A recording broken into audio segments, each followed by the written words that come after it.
Hi, I am Peter Breggin. 15 years ago, I warned the FDA and I warned the country in Toxic Psychiatry that antidepressants were causing a stimulant amphetamine-like syndrome that was resulting in violence and murder. In 1994, in talking back to Prozac, I warned the country and the FDA again, this time with tons now of scientific data on the same issues.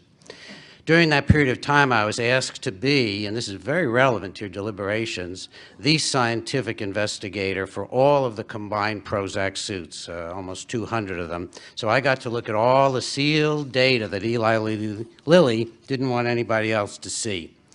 So about 20 books later now, and a few dozen scientific studies, and innumerable product liability suits where I've looked at sealed data, I've come to tell you that you're evaluating junk.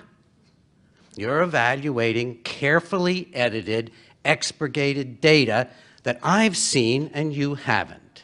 This is a most remarkable circumstance, that you have resources, people who have been inside the drug companies, who can tell you what's happening inside the drug companies, and of course, you've avoided it. All the documents I'm going to discuss now are on my website, www.breggin.com, and they've all been given to you, sent to you via the committee. In 1985, the Germans asked Eli Lilly to review all of its controlled clinical trials, phase 2, phase 3 for suicidality. The company came up with 12 suicide attempts on Prozac, 1 on alternative antidepressant, and 1 on placebo, a raging signal which the company did not report to the Germans, did not report to the FDA, and did not report at the 1991 hearings. In addition, the company hid suicidal data. When it would get an incoming suicide from the field, it would reclassify it as depression. It would reclassify it as no drug effect.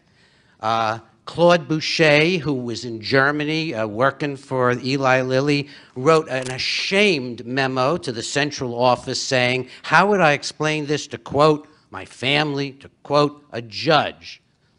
But he said we would, of course, go along with what the company said.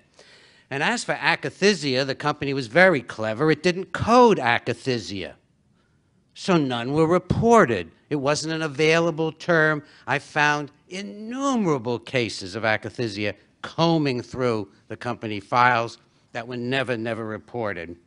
GSK, GlaxoSmithKline on Paxil, combing through their files, I have found suicides that haven't found their way, suicide attempts.